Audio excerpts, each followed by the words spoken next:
I'm Ted Keys in Pasadena, California. Welcome to my Tuesday conference call, a high-powered meeting I hold live every Tuesday for top-producing freight agents. Go to tedkeysonline.com for complete call information. Then join us weekly to see serious, new, struggling, and experienced sales professionals move more freight efficiently, effectively, effortlessly, and make more money financially. So watch my Tuesday conference call highlighted there on your screen right now.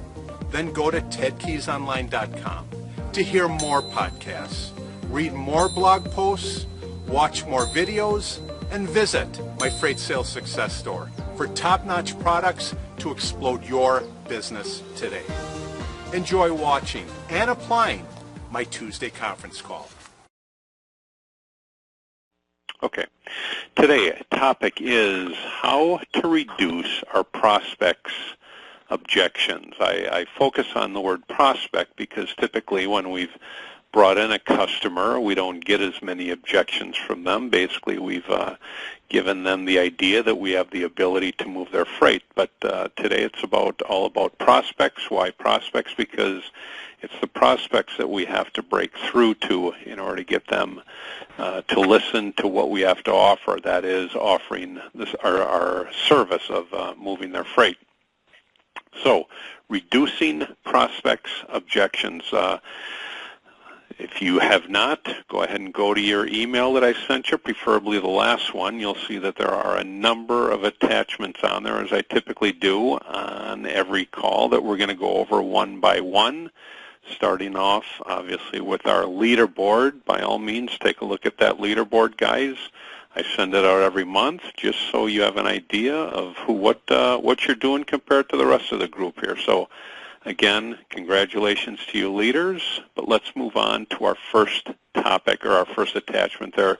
It's called the 10 most common freight sales objections you'll hear when calling a shipping decision maker for the first time. 10 most common freight sales suggestions that you'll hear. Now, here's a good thing about this attachment. The good thing about this attachment is that you know that going into a call for the first time or second time, you're bound to hear an objection from somebody. Now, let's talk about those objections one by one. The first one, I know you can all agree with me, guys. Number one, we're real slow right now.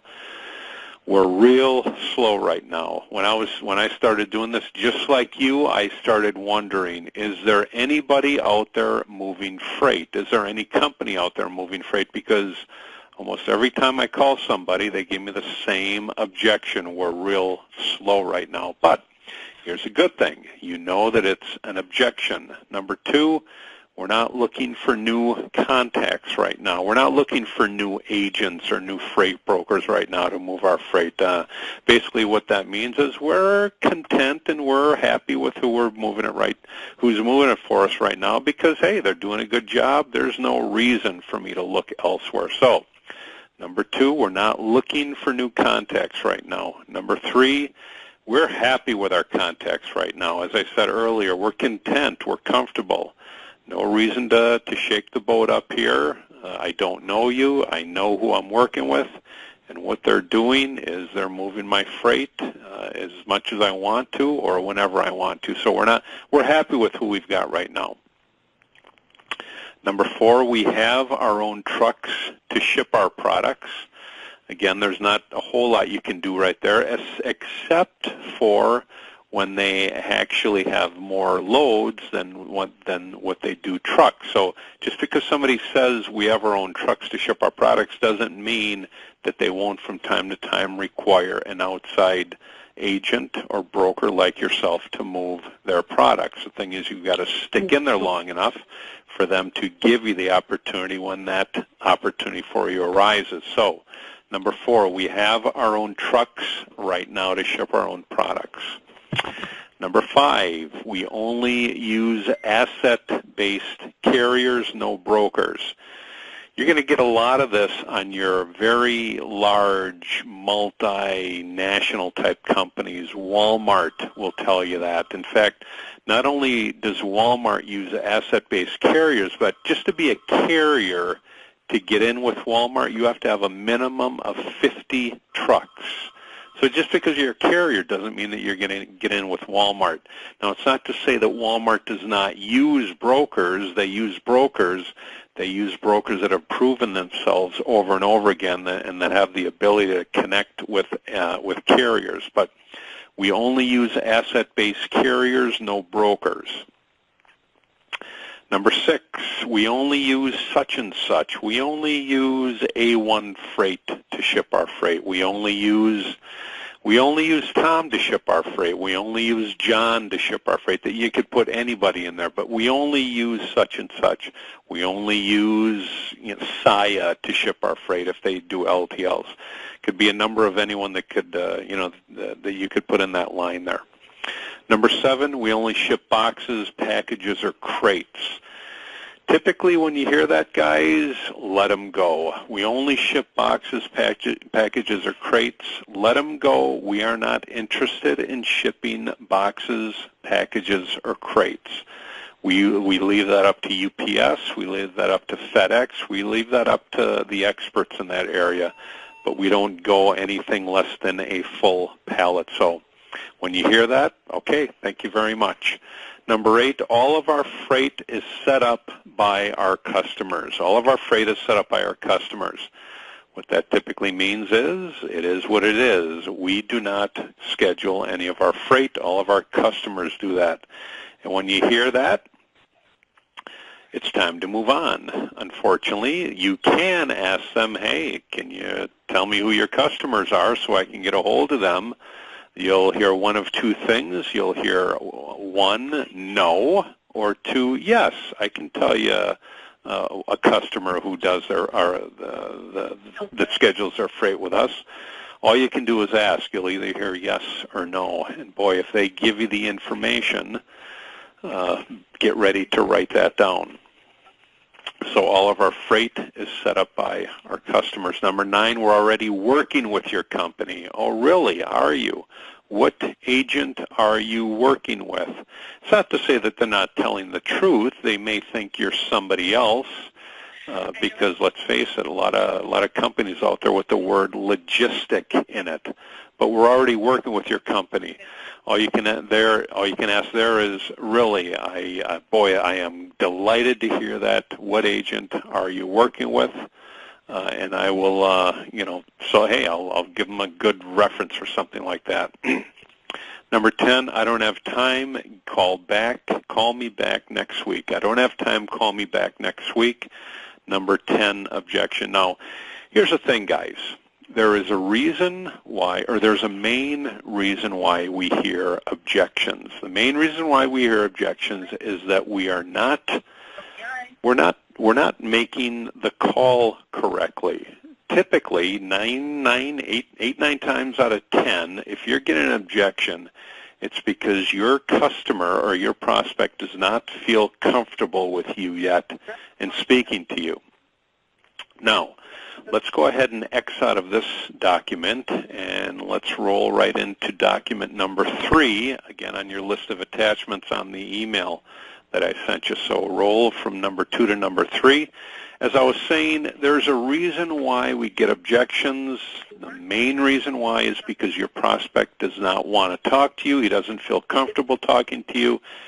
And here's why. There's three typical mistakes that trigger objections. Would you like to email it to your email? Hold on a second here, folks, while I ask Maria to hold on here. Thanks for waiting, guys. Okay, there are typically 3 mistakes that trigger objections. Let's go through those 3 cold calling mistakes that trigger objections.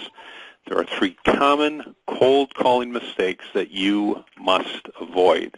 Now, let me just back up here a little bit.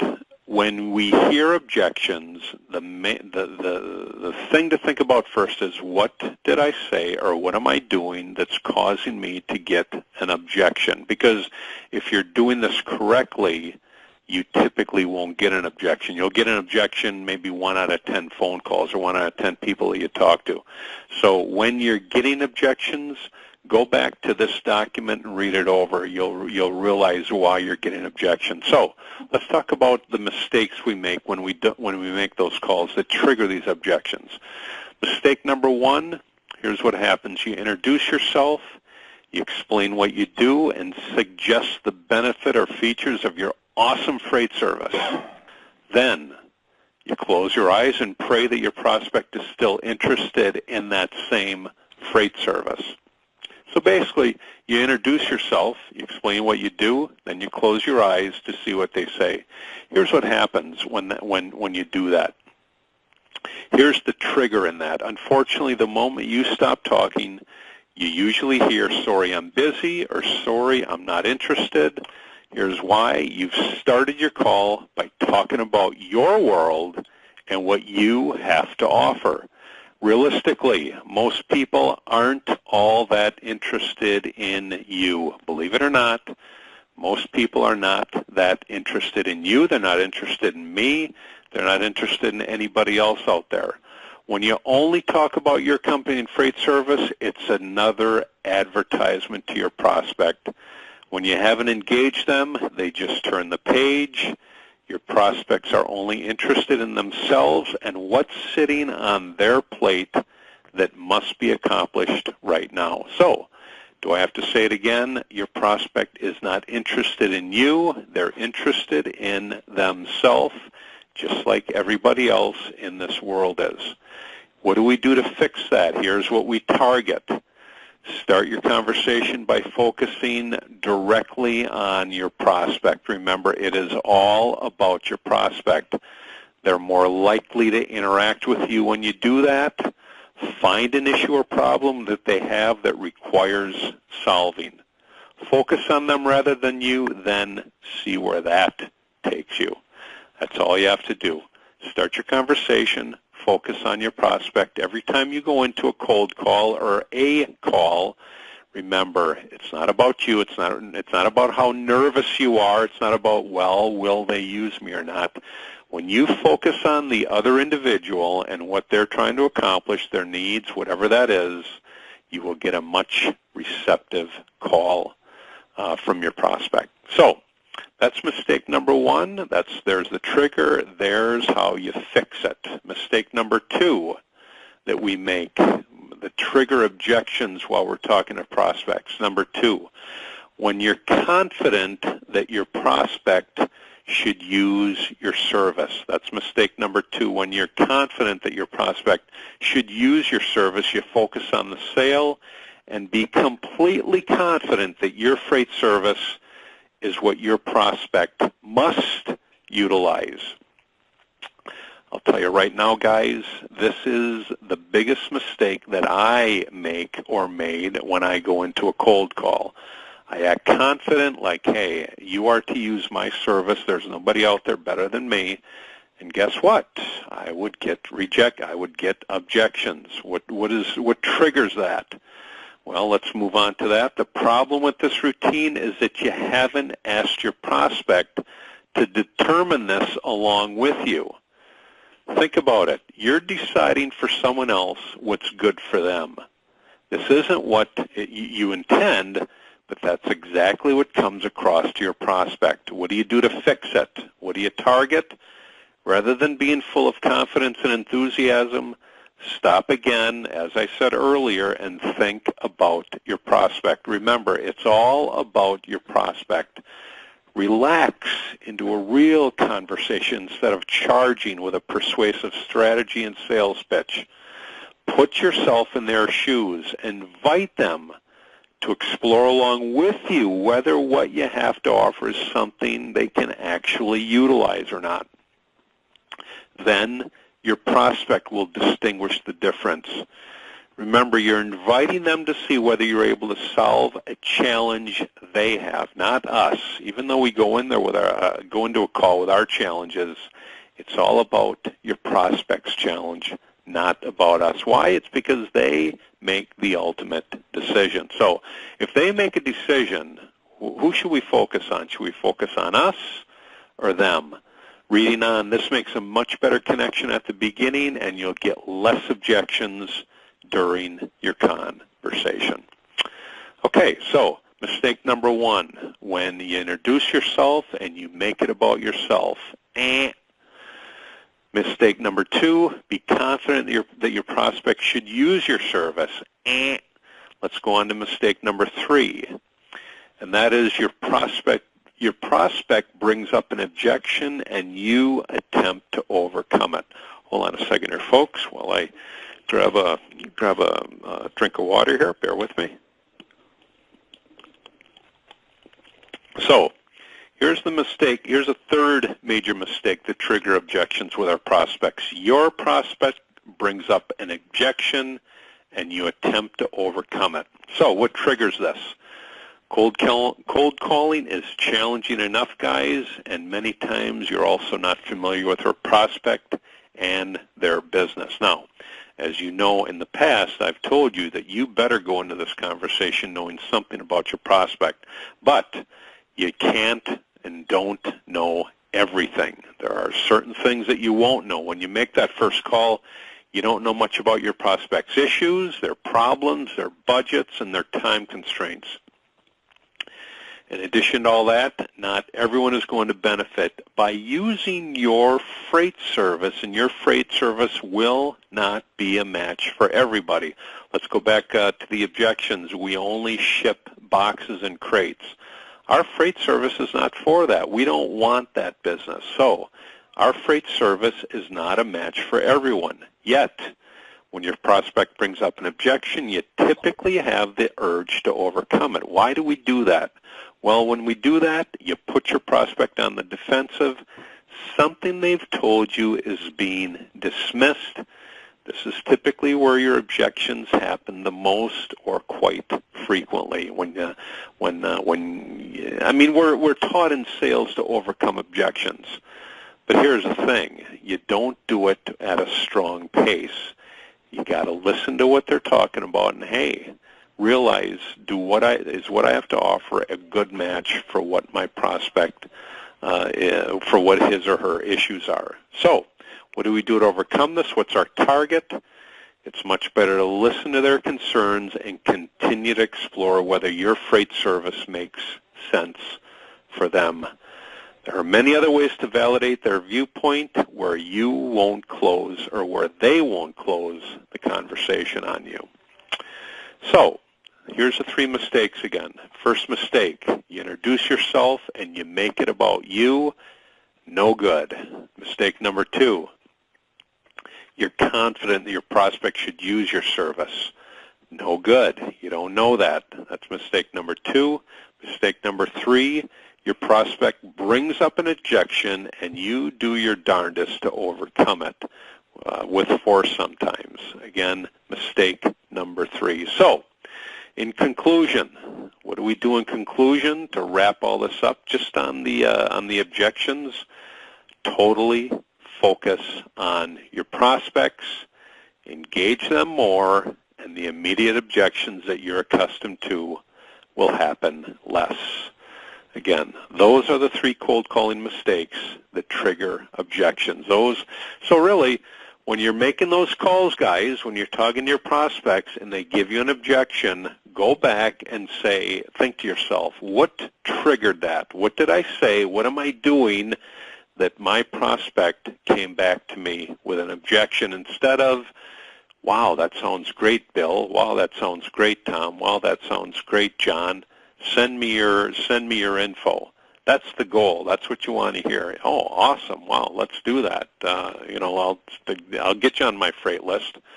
When you hear that, that means they're not objecting to what you have to say. But when you hear these things, think about it. What is causing it?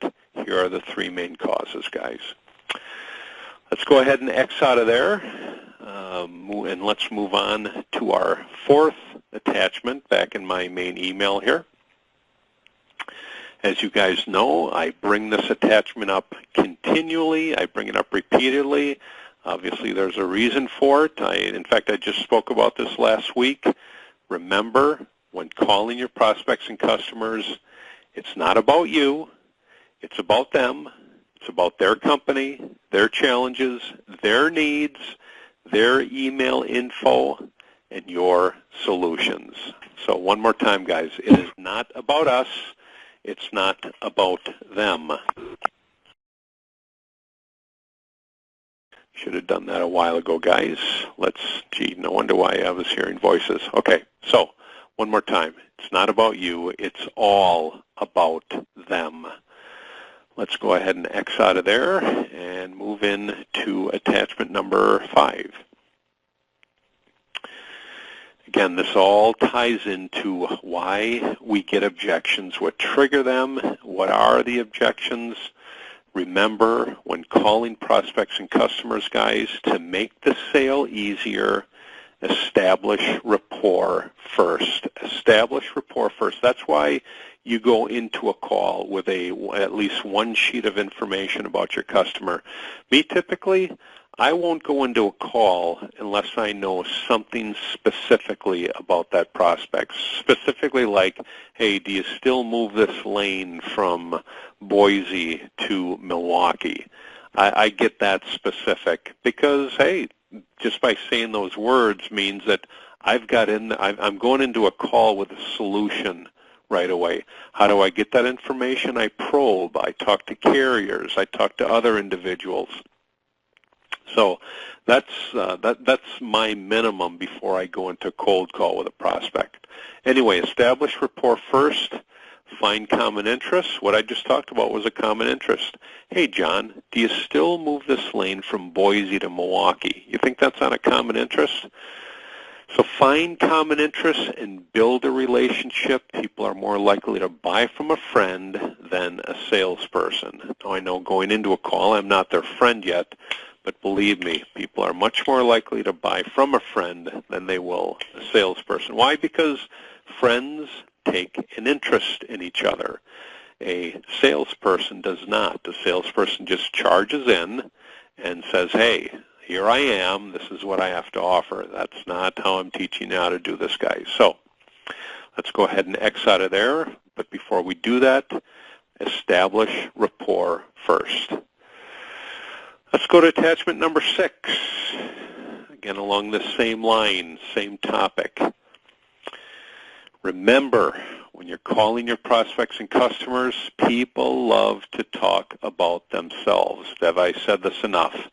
People love to talk about themselves. So what do? We find a subject, idea, or situation that you're both interested in. In a way, you don't even have to be interested in. But you know what? A good way to find that subject, idea, or situation is to find out where these guys, these prospects ship their loads to. Where do they get their raw materials from? So find a subject, idea, or situation that you're both interested in. You won't. Once you do that, you won't be able to stop them from talking. And really, that's the goal. The goal is to communicate. It's to connect. That's in a nutshell. In the end, we end up solving a problem. We solve a service, but human beings have this natural urge, this natural need to connect with other human beings. We don't want to be sold to in any way. So remember, people love to talk about themselves. Even myself, even you folks, we all love to talk about themselves. When somebody gets on the phone with me for the first time, hey, I just saw your YouTube video. They want to tell me everything about themselves, and here's what I have to do. I cut them off, and I get to the point to see whether they're a good prospect for me or not. So believe me, I get it on my end, too, when I'm out there looking for potential agents. Okay. Let's go ahead and X out of there. Let's open up the next one, next attachment, which reads, again, remember Remember, when calling prospects and customers, the less you say, the better you sound. The less you say, the better you sound. When we go into a call with a prospect, our goal is to listen, listen, listen. Yeah, you throw these questions out there, guys, but that's all you do. Throw the questions out there, questions that you know that your prospect can relate to, and then shut your yap and start listening. Start writing things down. Are they giving you lanes that they run? Are they giving you weights of their loads? Whatever it is, the less you say, the better you sound. The less you say, the better you sound. Quite ironic, huh? The more we close our mouths, the better we sound. Let's go ahead and X out of there and go ahead and open our last one here, guys. That last attachment reads, remember when calling your prospects and customers that your ears will out-earn your mouth. Your ears will out-earn your mouth. Why? Because when you use your ears more than your mouth, that means that you're actually taking in information, you're listening for problems, you're listening for needs, you're listening to the things that your customer requires, because that's what we do. We solve problems, we provide a service that will basically solve a problem for our prospects, for our customers. So we're not going to do that by opening our yap. We're going to do it by listening, writing down what it is that they have to solve, and then going from there. So your ears will always out-earn your mouth. Hold on, folks. Okay, so very, very important topic on overcoming objections. The way to overcome an objection is to go into a call with all the tools that I just gave you here, one after the other, and as you do that, you will get better and better and better, and you're going to realize after so many calls that, hey, I've got this. Most prospects, they say the usual things. When you go in first, you can always tell that they're not comfortable. But when you say something that they can relate to, that's what eases it up, guys. And believe me, if you have something to say about yourself or your company, it's not going to do that. You've just taken a tremendous step forward by watching and applying my Tuesday conference call highlight. Do you desire to learn and earn with our top freight team and Christian-based office? Yes? We're searching for a self-starter who's serious, motivated, and ready to take action now. Is that you? Go to tedkeysonline.com/contacts and enter your contact details right now. We provide top-notch freight agent sales training to you. Then you provide those same skills with confidence to the freight industry marketplace. I'll talk to you soon.